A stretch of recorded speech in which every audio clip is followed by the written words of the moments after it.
오늘은 미래의 문학교과서 4단원 주몽신화 진도를 나가보겠습니다. 주몽신화는 고구려를 건국한 주몽의 생애를 다루는 건국신화입니다. 우선 출제 포인트부터 살펴볼 텐데요. 출제 포인트는 다음과 같습니다. 첫 번째, 바로 주몽신화 속에서 확인할 수 있는 영웅의 일대기 구조입니다. 두 번째, 주몽신화 속에서 확인할 수 있는 화소고요. 마지막 세 번째는 다른 신화 또는 다른 글과 비교하기인데 세 번째 출제 포인트는 본문을 본 후에 살펴보겠습니다. 그럼 먼저 영웅의 일대기 구조입니다. 보시다시피 이 일대기라고 하는 것은 한 인물의 생애를 기록한 것을 말합니다. 그러므로 영웅의 일대기라는 것은 영웅의 생애를 기록한 문학 작품을 말하는 것이죠. 그런데 주몽신화 속에 나타난 영웅의 일대기 구조는 나중에 만들어진 영웅 소설에서도 찾아볼 수가 있기 때문에 비교하는 문제가 출제될 수 있습니다. 그래서 이 아래에 있는 순서들은 최대한은 잘 외워주시는 게 좋겠습니다. 그럼 학교 수업을 통해서 주몽신화를 한 차례 배운 적이 있을 테니 먼저 빈칸부터 채워보도록 하겠습니다. 우선 첫 번째, 고귀한 혈통입니다. 잘 알고 있다시피 주몽은 천신인 해모수와 강해신 하백의 자녀 유화의 만남으로 만들어진 아이죠. 그렇기 때문에 주몽은 신의 자식입니다. 두 번째, 기이한 출생입니다. 이 이야기에서 등장하는 두 가지의 기이한 출생의 요소가 있는데요. 먼저 첫 번째, 유화의 품 안에 햇빛이 비치더니 유화가 임신을 했습니다. 첫 번째로 기이한 점은 햇빛을 통해서 임신을 했다는 점입니다. 다음 두 번째입니다. 유화는 사람을 낳은 것이 아니라 알을 낳죠. 그래서 알을 낳았다는 점도 기이한 출생의 한 요소가 되겠습니다. 자, 세 번째, 어렸을 때 버림받음이라고 하는데요. 이 단어는 문제를 풀다 보면 버리다 할 때의 기, 유기하다 할 때 그 기자를 사용하고요. 어리다 할 때 아이 할 때 그 아자를 사용해서 기아라고 표현을 합니다. 그래서 이렇게도 출제가 되니까 기억해 주시면 돼요. 자, 소설 이 이야기에서는 금화왕이 알로 태어난 주몽을 버리게 됩니다. 자, 그다음에 이어서 탁월한 능력입니다. 주몽은 이 이야기 전반에서 총 세 가지의 탁월한 능력을 보여주는데요. 먼저 첫 번째입니다. 태어난 지 한 달이 못 되어서 말을 합니다. 두 번째, 활 쏘는 능력이 매우 탁월합니다. 그래서 활 쏘기 능력이 매우 좋다. 그다음 마지막 세 번째입니다. 주몽이 이 이야기의 맨 마지막 부분에서 비둘기 두 마리가 날아오는 것을 보고 활로 쏘아서 마친 뒤 그 비둘기로부터 어머니 유화가 보낸 오곡의 씨앗을 보리 씨앗을 꺼내게 됩니다. 그리고 나서 죽었던 비둘기에게 물을 뿌리니 비둘기가 살아서 돌아가죠. 즉 죽은 생물을 부활시키는 능력이 있어요. 자, 그다음에 네 번째 시련과 위기를 살펴볼 수 있는데요. 자, 이 주몽은 이 이야기에서 대소를 비롯한 금화왕의 아들들로부터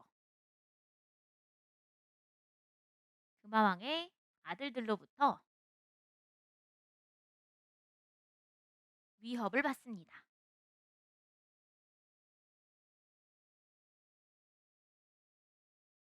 자, 그런데 이 아들들이 주몽이를 죽이려고 하자 주몽은 떠나서 나라를 세우기 위해 부여를 떠나게 되는데요.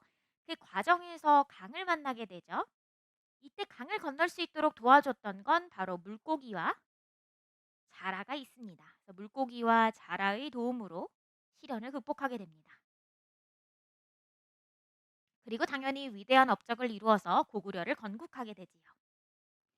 자, 그러면은 이 실제로 출제된 문제를 한번 살펴보도록 하겠습니다. 2020년 2학년 1학기 가제열고 기말고사 문제가 되겠습니다. 영웅의 일대기 구조에 대해서 설명한 문제고요. 적절하지 않은 것을 고르라는 문제가 되겠습니다. 영상을 보는 친구들은 화면을 멈추고 문제를 먼저 풀어본 후에 시청하시면 되겠습니다. 그럼 바로 정답을 한번 공개해 볼까요? 자, 적절하지 않은 거 정답 4번이 되겠습니다. 자, 지금 보시다시피 이 장면은 아마 본문을 읽으셨으면 아실 거예요. 주몽이 더 좋은 말을 미리 알아채고 그 말을 일부러 여위게 만드는 그 장면이 되겠습니다. 그래서 이 장면을 통해서 우리는 주몽이 굉장히 지혜로운 사람이라는 걸 알 수가 있는데요. 자, 지금 이 구절을 통해서 주몽에게 시련과 위기가 될 것이라는 것은 적절하지가 않겠습니다. 그러면 주몽에게 시련과 위기가 될 것이라는 걸 암시했던 부분은 어떤 부분일까요? 본문에 보면 금화왕의 첫째 아들 대소가 주몽은 신용이 있는 자이니 지금부터 미리 죽여두지 않으면 나중에 후환이 있을 것입니다. 라고 말하는 구절이 있어요. 이 구절은 후에 이 금화왕의 아들들이 주몽을 죽이기 위해 뭔가 위협을 하겠다라는 암시가 되겠습니다. 적절하지 않은 거 4번이 되겠습니다.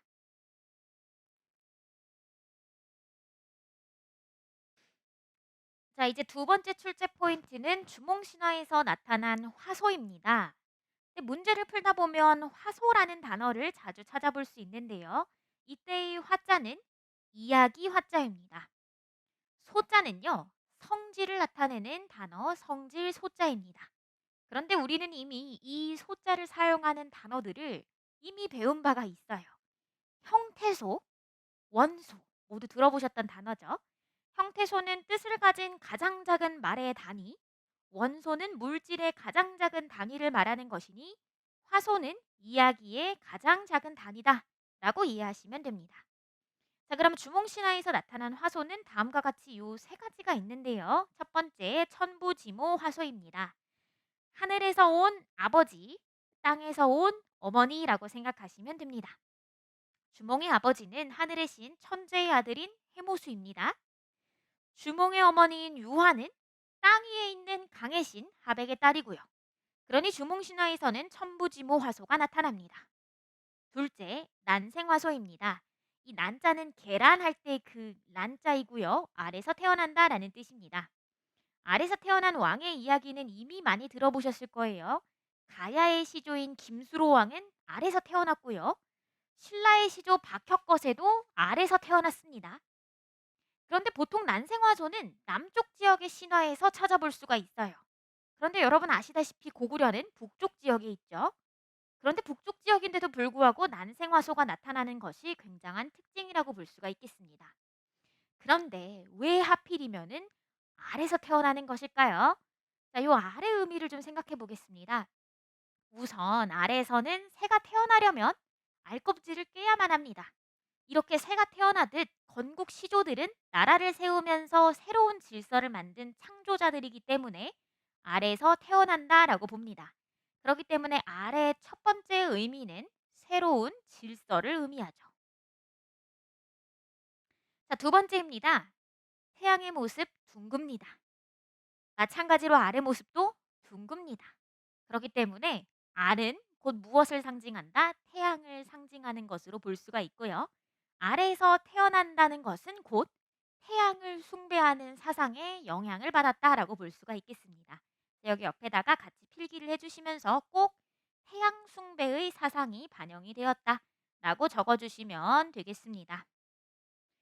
자, 이제 세 번째 천손 강림 화소입니다. 문제를 풀다 보면 천손 하강 하소다라고도 출제가 될 거예요. 둘 다 하늘의 자손이 땅에 내려왔다라는 의미인데, 자, 이 이야기를 읽다 보면 하늘의 자손 곧 누구죠? 주몽이 어디로 내려왔어요? 인간 세상으로 내려왔죠. 뭐 신선이라서 뭐 죄를 짓고 이 땅에 내려오고 그런 형태는 아니지만 탄생의 방식으로 이 땅에 내려왔습니다. 네, 그렇기 때문에 하늘의 자손이 이 땅에 내려왔다라는 의미로 해석이 가능하겠죠. 자, 그렇다면은 교과서의 본문을 꼼꼼하게 좀 살펴보러 넘어가 보도록 하겠습니다. 자, 앞부분부터 한번 들어가 볼게요. 부여의 왕 헤부르는 이라고 해서 새로운 인물이 등장합니다. 바로 헤부르라고 하는 사람인데 이 사람은 부여라고 하는 나라의 왕입니다. 네, 헤부르는요 산과 강에 제사를 해서 아들인 금화라고 하는 왕을 얻었습니다. 자, 그런데 읽다 보면 조금 의문이 듭니다. 이 이야기는 분명히 고구려의 건국 신화인데 그 앞부분에 부여의 건국 신화가 들어 있습니다. 즉 주몽 신화 앞부분의 부여 건국 신화를 기록함으로써 나중에 부여를 뛰어넘는 주인공의 영웅성과 신의함을 부각하기 위함입니다. 그렇게 되면은 야, 봐봐. 부여보다 고구려가 훨씬 더 위대한 나라지? 라는 걸 보여줄 수가 있게 되겠죠. 자, 그래서 아래 하단에다가 이렇게 적어주시면 되겠습니다. 부여를 뛰어넘는 주몽의 영웅성과 신의함을 부각하기 위한 것입니다. 자, 그럼 위에 있는 OX 문제를 한번 풀어보도록 하겠습니다. 헤브루는 헤모스의 형으로 인간 세상에 내려와 왕이 되었다. 같은 해시니까 그럴 수 있지 않을까 싶을 수 있겠으나 이 이야기에서는 관련이 없습니다. 그런데 왜 이렇게 근본 없는 문제를 출제하였느냐? 종종 이런 문제가요, 학생들을 헷갈리게 하기 위해서 선택지로 출제되기 때문입니다. 주의하셔야 돼요. 헤브루와 헤모스는 관련이 없는 사람입니다. 자, 이어서 가겠습니다. 부여의 왕 바로 누구죠? 헤브루가 되겠습니다. 이 헤브루는 정승 아란불의 꿈에 나타난 천재의 말에 따라, 그럼 누구 말을 들은 거예요? 천재의 말을 들은 것이죠. 자, 그런데 천재라고 하니까 누구인가 싶습니다. 이 천재는 바로 누구의 아버지? 헤모수의 아버지가 되겠습니다. 그러니 주몽의 입장에서는 주몽의 할아버지가 되겠죠.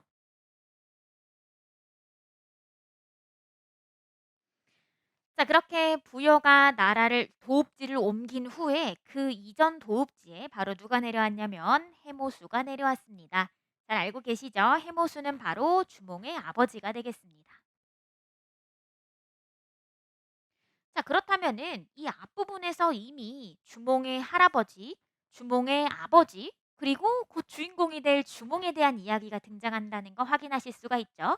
할아버지, 아빠, 나, 곧 3대가 되겠습니다. 그래서 이 주몽 신화는 3대에 대한 언급이 나오므로 3대기 구조를 이룬다. 맞는 말이 되겠습니다. 그래서 여기 옆에다가 3대기의 구조를 이룬다 적어주시면 됩니다. 자, 쭉 이어서 가보도록 할 거예요. 자, 아마 본문을 읽으셨으니 아실 겁니다. 자, 우리 요 구간을 통하여 맏딸인 유화는 미처 달아나지 못해 해모수에게 붙잡혔다라는 구간을 통해서 해모수와 유화가 만났다는 것을 확인할 수가 있고요. 그렇기 때문에 주몽은 신의 자식이다. 맞는 말이 되겠습니다. 자, 아까 말씀드렸던 것처럼 주몽신화는 3대기 구조 가진다. 맞는 말이 되겠고요. 자, 해모수와 유화가 만났다는 것을 통해서 우리가 알 수 있는 건 바로 뭐에 해당하죠? 아, 주몽의 고귀한 혈통이라는 것을 확인할 수가 있겠습니다. 고귀한 혈통이죠. 자, 그런데 하백이요, 굉장히 크게 화를 내겠습니다. 새로운 인물 등장해서 하백이 매우 노해서 화를 내고 사자를 보내 말하기를 너는 어떤 사람인데? 라고 이야기했죠. 자, 여기서 말하는 너는 위에서 살펴봤던 해모수가 되겠습니다. 하니 왕이 대답하되, 이때 말하는 왕은 네, 바로 해모수가 되겠죠. 나는 천재의 아들인데 이제 하백에게 구혼하고자 합니다. 구혼이라고 하는 건 혼인을 구한다라는 뜻이에요. 허락을 받겠다라는 뜻이죠. 그랬더니 하백이 너가 나한테 구혼하고 싶다면 중매를 보내야 한다. 그런데 갑자기 나의 딸을 붙잡아 두었으니 이것은 예법에 어긋난 것이다 라고 화를 내고 있어요. 당시에는 결혼을 가문과 가문끼리의 결합으로 여겼기 때문에 사람을 납치해 가는 것은 예법에 옳지 않다라고 여겼습니다. 자, 그러면은 밑에 있는 것의 O고 X를 한번 골라보도록 하겠습니다. 자, 많은 친구들이요. 당연히 사랑하는 딸을 납치했으니 화가 났겠지라고 생각하기 쉽습니다. 그런데 이런 생각은 21세기의 현대인의 생각이에요. 이때 당시에는 이런 오늘날의 가족 가치가 존재하지 않았던 시기의 이야기입니다. 이때의 혼인은 사랑하는 사람과의 결합이 아니었어요. 이때의 혼인은 가문과 가문의 결합인 행사였습니다. 자, 그렇기 때문에 하백이 주몽에게 화가 난 이유는 자신의 딸이 납치당했기 때문이 아니라 예법에 어긋나서 자신의 가문이 욕보였다고 생각했기 때문입니다. 그렇기 때문에 정답은 X가 되겠습니다. 자, 왕은 부끄러워했다라고 얘기했는데요. 이때의 왕은 잘 아시죠? 바로 해모수가 되겠습니다. 해모수가 부끄러워했던 이유는 자기도 예법에 안 맞은 것이 부끄럽게 여겨졌던 것이죠. 자, 그래서 요 부끄러워하면서 하백을 찾아가 만나보려 했으나 궁실에 들어갈 수 없었다라고 얘기합니다. 자, 이때의 궁실은 바로 하백의 궁궐을 말합니다. 자, 그럼 밑에 있는 OX를 한번 골라보도록 하겠습니다. 제가 방금 전에 얘기했었죠? 이때의 왕은 헤부루가 아니라 바로 헤모수가 되겠습니다. 그럼 대체 이런 근본 없는 문제는 어디서 가져왔냐? 자, 이런 질문들은요, 실제로 시험 문제에 나왔던 선택지의 내용입니다. 선택지에서는 해모수에 해당하는 말을 헤브루로 바꿔서 출제한다거나 이때의 왕은 누구냐 하고 물어보면서 갑자기 금화왕을 언급하기도 합니다. 주의해 주세요. 자, 밑으로 가겠습니다. 여자를 놓아보내고자 하였으나 이때 말하는 여자는 바로 유화가 되겠습니다. 그런데 유화가 이미 해모수와 정이 들었나 봐요. 자, 이건 답하실 수 있을 겁니다. 자, 이어서 갈게요. 그리고 왕에게 권하기를 누가 권했어요? 바로 유화가 권하는 것이죠. 유화가 왕에게 권하기를 만약에 용거가 있으면 용거는 바로 용이 끄는 수레가 되겠습니다. 굉장히 비현실적이죠. 당연히 신화이기 때문에 비현실적입니다. 자, 요런 거 비현실적인 요소라서요. 제가 요 색깔로 빨강색으로 밑줄 쳐놓겠습니다. 자, 그런데 비현실적이다라고 하는 표현은 중학생 때의 표현입니다. 고등학교에 올라가면 요거를 뭐라고 바꿔서 표현해요? 전기적 요소다. 이렇게 부르죠. 자, 하백의 나라에 갈 수 있습니다라고 얘기했어요. 그래서 이때의 왕은 바로 해모수가 하늘을 가리키며 이야기를 하니 그런 거죠. 아빠 나 차 좀 빌려줘. 자, 그랬더니 얼마지 않아 오룡거가 내려왔습니다. 무려 5마리의 용이 끄는 수레가 내려왔다. 이 얘기죠. 자, 그래서 왕과 바로 해모수와 그 다음에 유화가 오룡고에 오르자 갑자기 하백의 궁궐에 이르렀습니다. 자, 여기도 굉장히 전기적인 요소가 되겠습니다. 자, 하백은요 다시 화를 내는데요. 화를 내는 포인트가 오늘날의 사람들의 생각과는 굉장히 다릅니다. 뭐라고 얘기하냐면 예를 잃어서 나의 가문을 욕되게 하였는가? 라고 물어봅니다. 자, 이걸 통해서 하백이 화난 이유가 좀 더 분명해지겠죠. 자, 이어서 가겠습니다. 네가 천재의 아들이라고 하는데 어떤 대단한 능력이 있니? 라고 물어봅니다. 자, 밑에 있는 OX 답 바로 하실 수 있을 겁니다. 하백이 화난 이유는 X, 사랑스러운 딸을 납치했기 때문이 아닙니다. 자, 이어서 갈게요. 이에 하백이 뜰에서 물이 들어가 잉어가 되니까 해모수는 수달이 되었습니다. 누가 이겼죠? 해모수가 이겼네요. 하백이 사슴이 되니까 해모수는 늑대가 되었습니다. 또 다시 해모수가 이겼고요. 하백이 꿩이 되니 해모수는 매가 되었대요. 그래서 이걸 통해서 이 해모수의 능력이 굉장히 출중하다는 것을 확인할 수가 있습니다. 자, 그래서 하백은 아, 이 사람 정말 천재의 아들이구나라고 생각을 하고 결혼을 시키려고 하지만 왠지 해모수가 내 딸을 버릴 것 같네. 그래서 이 둘을 술을 잔뜩 먹인 다음에 자루에 묶어서 하늘로 올려보냅니다. 그런데 이게 무슨 일입니까? 해모수가 먼저 술이 깨어서 유화의 비녀를 빌려다가 자루를 찢고 자기만 하늘에 올라갑니다. 조금 이해하기가 좀 어렵죠? 우리의 기준으로 봤을 때에는 사실 좀 납득이 잘 안 되는 부분이기도 합니다. 자, 어쨌든요. 그렇게 혼자 남은 유화는 집으로 다시 돌아왔는데 화백은 굉장히 화를 냅니다.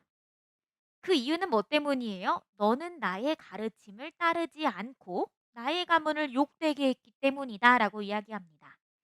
간단하게 말하면 바람을 맞았으니 버림받았으니 너는 내 가문을 부끄럽게 만든 것이다.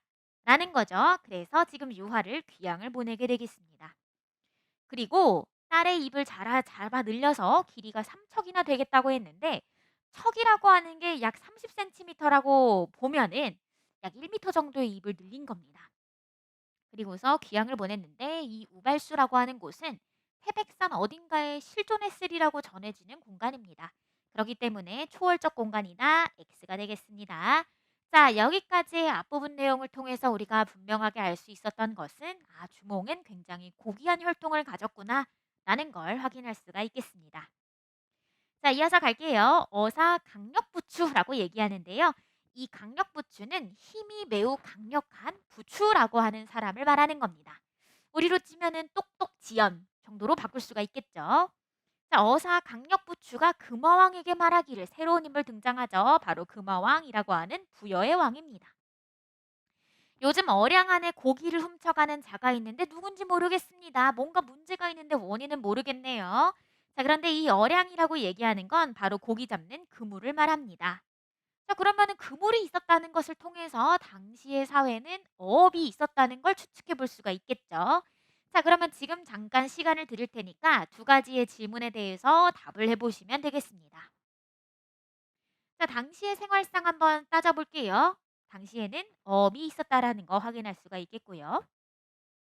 자, 우리가요, 지금까지 많은 문학 작품을 통해서 봤던 어사들은 대체로 암행어사를 의미합니다만, 지금 여기에 한자로 분명하게 물고기 어자가 들어 있습니다. 그렇기 때문에 정답은 X. 그럼 이 어사란 무엇이냐? 바로 어부를 높여 부르는 말입니다. 어부가 있었고, 어량이 있었다는 것을 통해서 이때 당시에 어업이 있었다는 것도 추측해 볼 수가 있겠죠. 자, 이어서 가보겠습니다.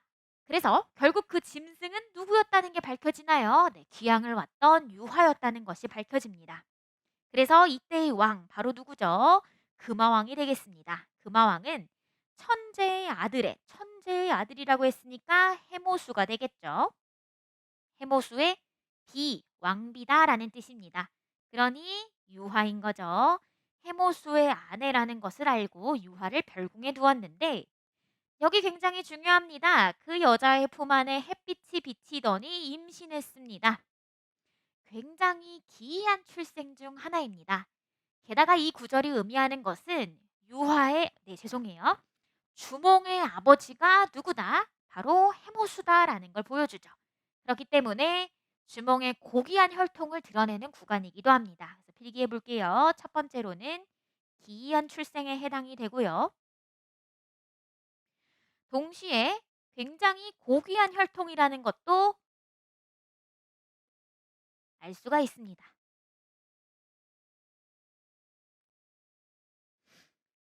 자, 그러면은 바로 밑에 있는 질문으로 넘어가 볼게요. 햇빛이 비치더니 그로 인해 임신했다라는 구절을 통해서 알 수 있는 것은 바로 천손하강 사상이 되겠고요.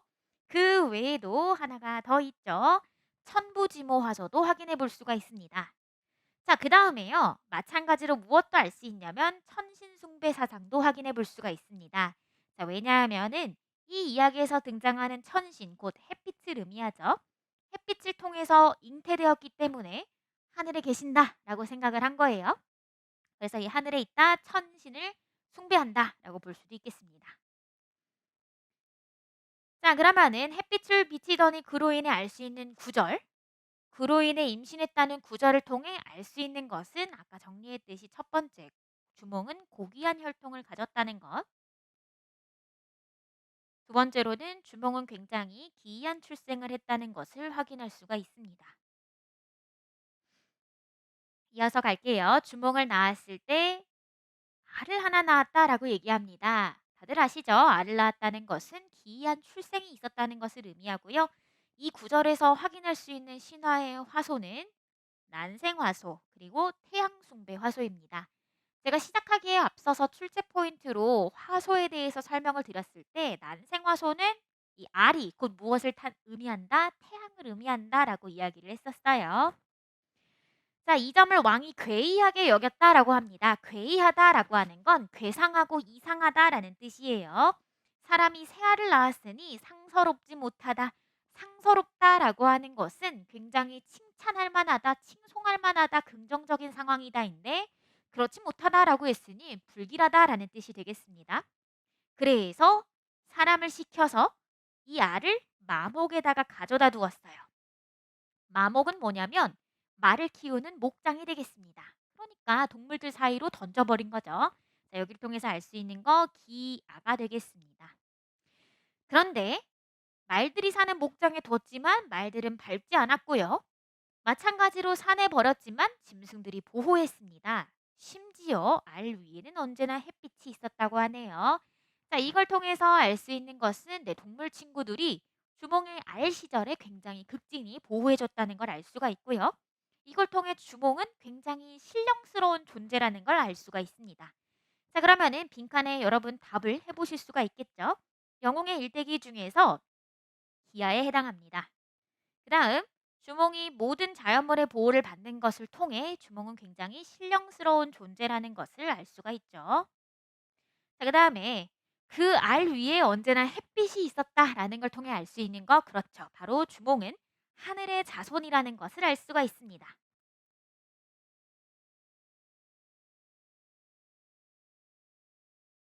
자, 마침내 알이 갈라지고 사내 아이가 나왔는데 벌써부터 기이한 점이 하나 있습니다. 태어난 지 한 달도 안 됐는데 말을 해요. 언어 천재라고 할 수가 있죠. 심지어 완벽한 한국어를 구사합니다. 자, 그다음에 파리를 쏘았는데 무려 20일 정도 된 아이가 태어난 지 20일 정도 된 아이가 매우 활을 잘 쏩니다.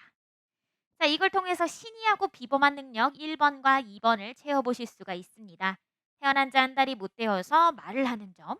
그다음에 활과 화살을 썼더니 백발백중을 하는 것들이죠. 주몽은 나이가 들면서 재능도 갖추었는데 항상 같이 사냥을 했다라고 합니다. 자, 사냥이 있었다라는 걸 통해서 당시의 생활상을 또 추측해 볼 수가 있어요.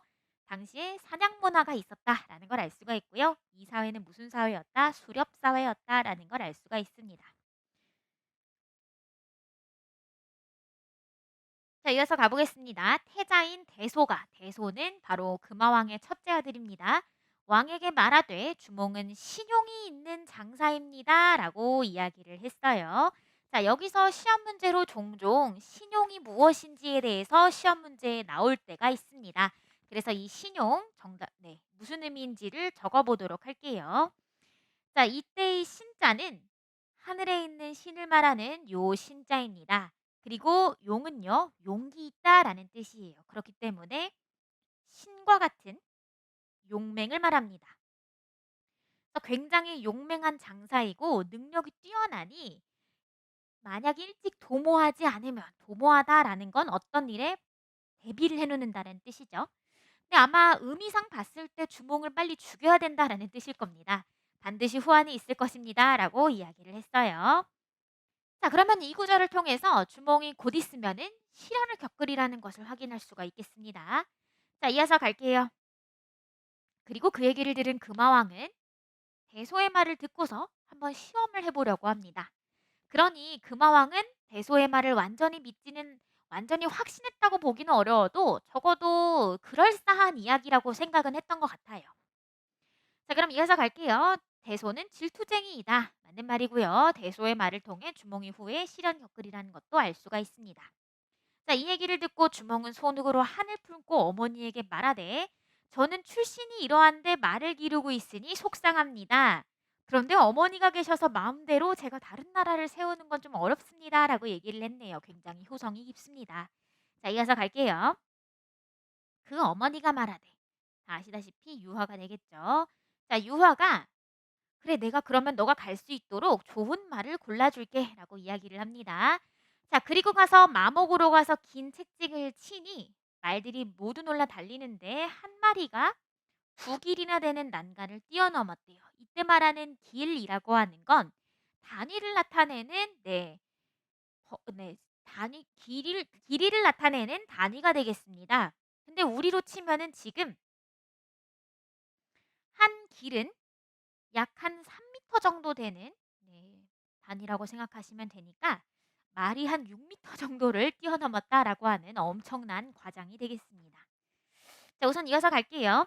자, 좋은 말을 선택하기 위한 주몽의 지혜를 확인할 수 있다. 맞나요? 자, 주의하셔야 됩니다. 주몽이 아니라 누구의 지혜죠? 유화의 지혜를 확인할 수가 있는 것이죠. 자, 그다음에 주몽이는 그게 잘 달리는 말이라는 걸 알고 혓부리에 바늘을 찔러 놓았습니다. 나중에 자기가 갖기 위한 빅피처인 거죠. 그래서 주몽은 지혜롭다라는 것도 알 수가 있습니다. 자, 결국 금화왕은요, 마목을 돌아다니다가 말 목장을 돌아다니다가 매우 기뻐하면서 야윈말은 주몽에게 줍니다.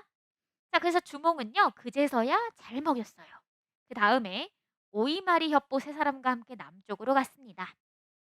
그런데 시험 문제에 종종 주몽의 조력자는 오이마리 협보이다 라는 식으로 출제가 되거든요. 주의하셔야 됩니다.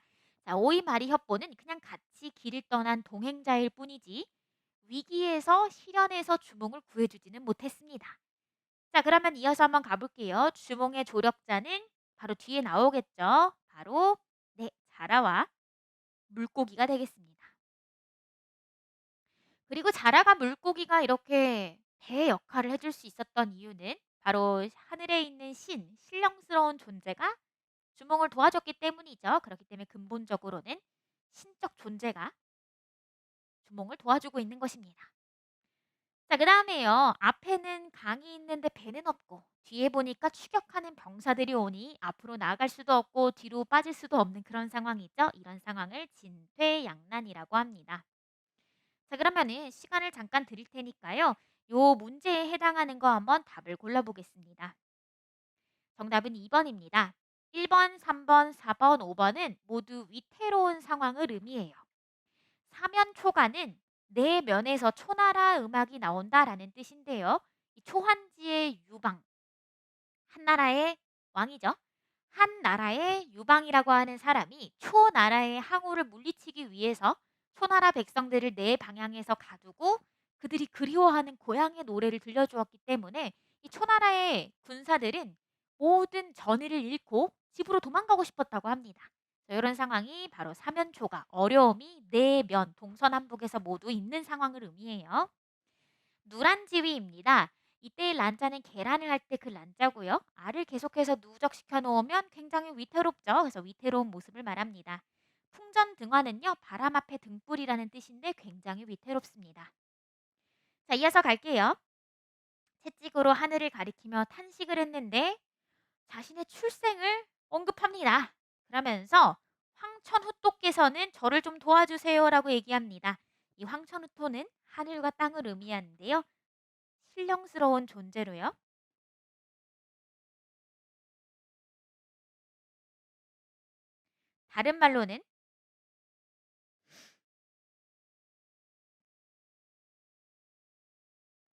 다른 말로는 천지신령이라고 이야기할 수가 있겠습니다. 자, 외로운 이 몸을 불쌍히 여기셔서 속히 주교를 보내주세요라고 얘기합니다. 자, 주교라고 하는 건 뭐냐면 배 주자에 다리 교자입니다. 그래서 배처럼 떠 있는 다리를 달라라는 의미예요. 자, 그래서 그 말이 마치자 네, 물고기와 자라 바로 조력자죠. 자, 그러면은요. 주몽이 강을 건널 수 있었던 상황은 신들이 도왔기 때문이에요. 그렇기 때문에 요거를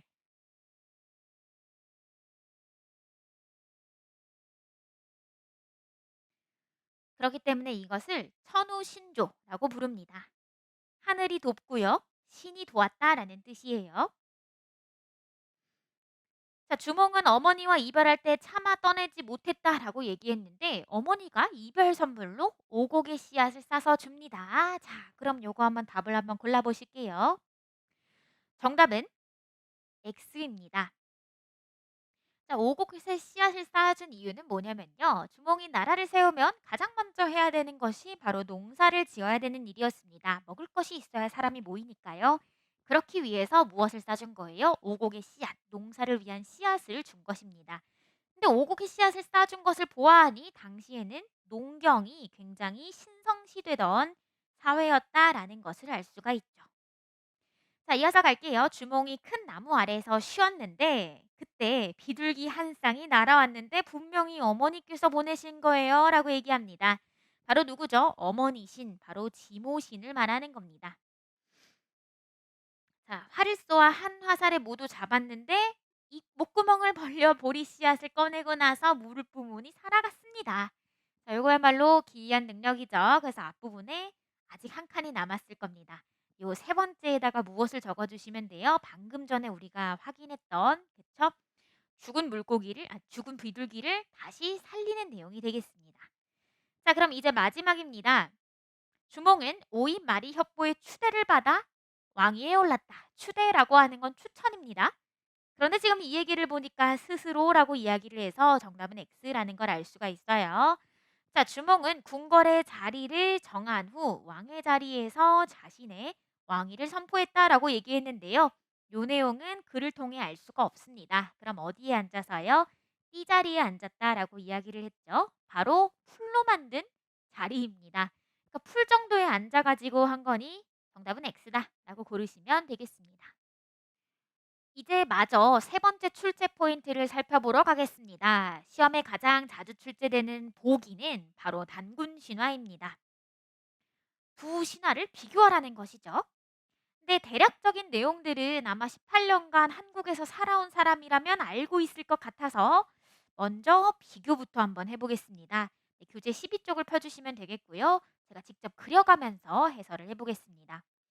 자, 우선 단군 신화와 주몽 신화 사이에서의 공통점을 한번 비교를 해볼게요. 자, 이 둘 사이의 공통점 첫 번째, 둘 다 천부지모 화소가 나타납니다. 단군의 아버지는요, 하늘의 왕, 천재의 아들 환웅이고요. 단군의 어머니는 곰 출신이었다가 사람이 된 웅녀입니다.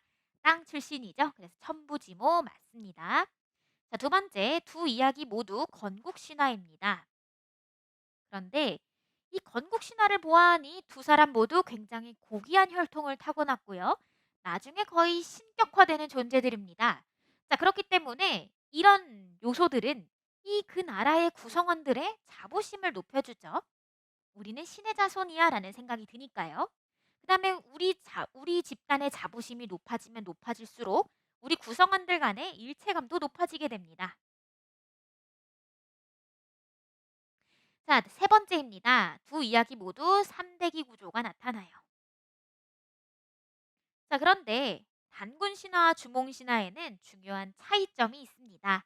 가장 먼저 단군 신화는 시련을 겪지 않아요. 그런데 주몽 신화에서는 방금 전에 살펴본 것처럼 시련을 매우 많이 겪죠. 두 번째입니다. 단군 신화에서 단군은 태생, 즉 태아로 태어납니다. 그런데 주몽 신화에서는 난생, 알에서 태어나죠. 그렇기 때문에 이 점에서 중요한 차이점이 있다는 거 확인할 수가 있겠습니다. 자, 그렇다면 시험 문제를 먼저 살펴보도록 할게요. 바로 가제율고 기출문제가 되겠습니다. 2019년 2학년 1학기 가제율고 중간고사 문제인데요. 시간을 먼저 드릴 테니까 정답을 한번 골라보시겠습니다. 자, 정답으로 적절하지 않은 것은 3번이 되겠습니다. 난생의 신화적 화소라고 얘기했는데 난생은 어디에서만 등장하나요? 준몽신화에서만 등장하는 특징이 되겠습니다. 자, 이어서 똑같은 유형인데요. 2018년도 2학년 1학기 가제열고 중간고사 문제입니다. 네, 이 문제는요. 단군 신화에 대해서 묻고 있는 문제이니까요. 답을 먼저 한번 골라보시면 되겠습니다. 자, 적절하지 않은 건 바로 3번이 되겠습니다. 단군 신화에서는 영웅의 시련 극복 모습 자체가 등장하지 않고 있어요. 그 이유는 단군은 시련을 겪지 않기 때문입니다. 자, 그렇다면은 단군 신화의 본문을 살펴보면서 좀 더 꼼꼼히 살펴보도록 하겠습니다. 자, 앞부분부터 갈게요. 환인의 아들이라고 했어요. 이분은 바로 단군의 할아버지. 그의 아들이라고 했으니까 이분은 바로 단군의 아버지입니다. 자, 그래서 환웅은요, 태백산 신단수 밑으로 내려와서 사람들을 가르쳤습니다. 그런데 밑으로 가겠습니다. 단군 씨나 이 점을 통해서 할아버지, 아빠, 나의 삼대기 구조 확인이 되시죠? 자, 이때 곰 한 마리와 범 한 마리가 살았다라고 얘기하는데요. 자, 사실상 이 내용은 당시에 곰을 숭배하던 부족과 호랑이를 숭배하던 부족 사이에서 누가 살아남았다, 곰을 믿는 부족이 승리했다 라는 것을 의미하는 구절입니다. 그렇기 때문에 이 곰 한 마리와 범 한 마리가 의미하는 것은 바로 토템 신앙을 의미해요.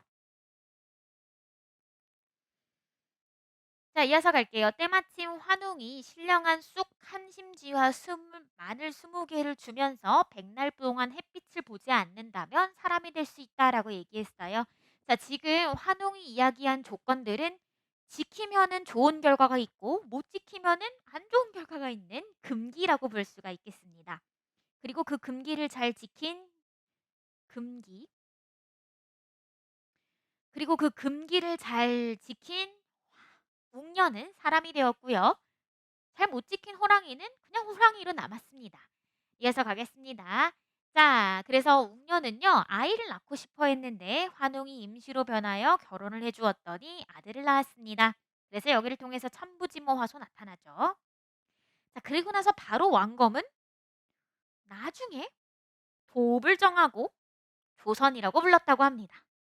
그래서 단군 신화는 건국 신화라는 걸 알 수가 있는데 그 과정에서 단군이 어떤 위기와 고통을 겪었는지는 알 방법이 없습니다. 자, 그리고 나서 단군은요, 후에 약 10,000년 정도를 살았습니다. 신선과 가까웠다라고 볼 수가 있겠죠. 자, 이제 두 번째로 자주 출제되는 보기를 살펴볼 건데요. 바로 이규보가 쓴 동명환편의 서문이 되겠습니다. 자, 이규보라고 하는 사람은요, 고려시대의 문인인데요. 이분은 동명왕편 서문을 쓰면서 이런 말을 남겼습니다. 세상에서 동명왕, 바로 주몽을 의미합니다. 주몽의 신이한 일을 많이 이야기하는데 나는 그것을 황당하고 기괴하다라고 생각을 했대요. 그러면서 뭐라고 얘기를 하냐면 괴력난신이다라고 이야기를 합니다. 자, 이 괴력난신이란 무엇을 말하냐면요.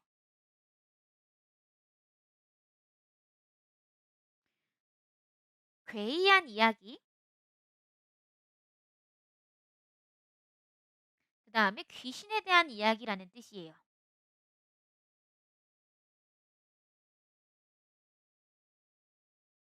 그래서 이성적으로 설명하기 어려운 불가사의한 현상을 의미하는데 처음에 나는 이 이야기가 굉장히 황당하다라고 생각을 했대요.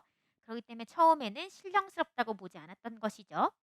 그런데 점점 생각을 해보니 이 동명왕의 일은 나라를 세운 아주 신령한 이야기라는 겁니다. 즉 정말로 황당한 이야기로 끝낼 것이 아니라 나라의 기원에 대한 것이고 그렇기 때문에 이 내용을 잘 전달해서 후대에 전달해야 된다라고 본 거죠.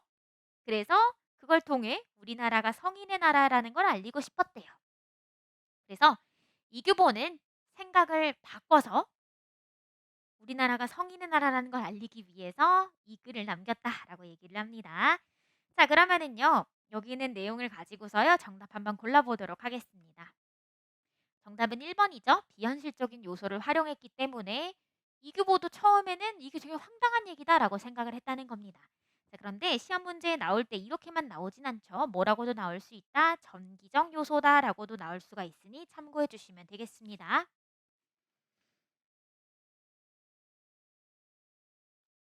자, 세 번째로 자주 출제되는 보기는 나중에 창작된 영웅소설입니다.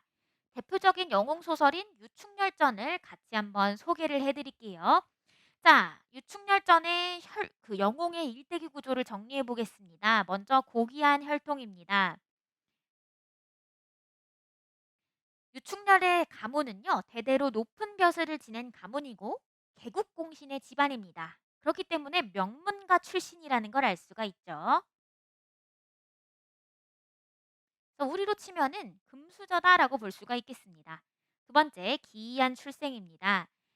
이 유충열은요, 부모가 남악산의 신선에게 기도를 드리고서 아이가 태어났습니다.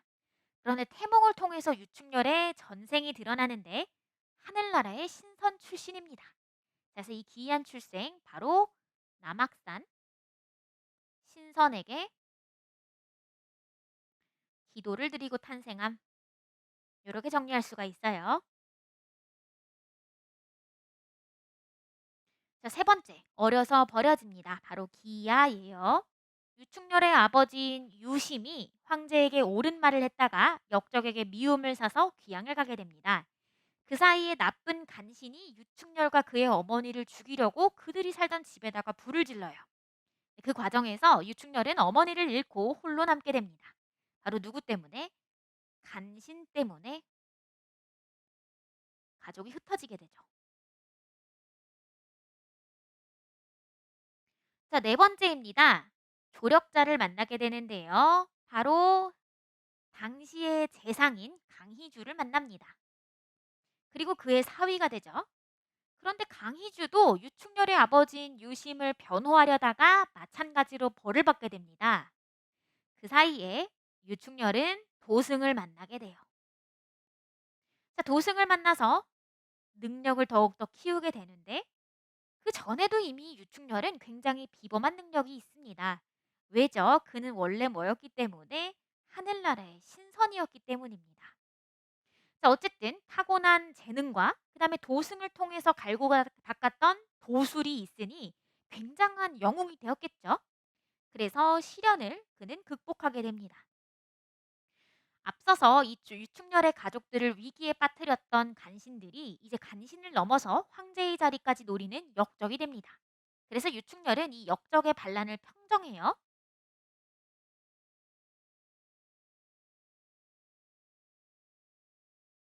그리고 행복하게 살게 됩니다.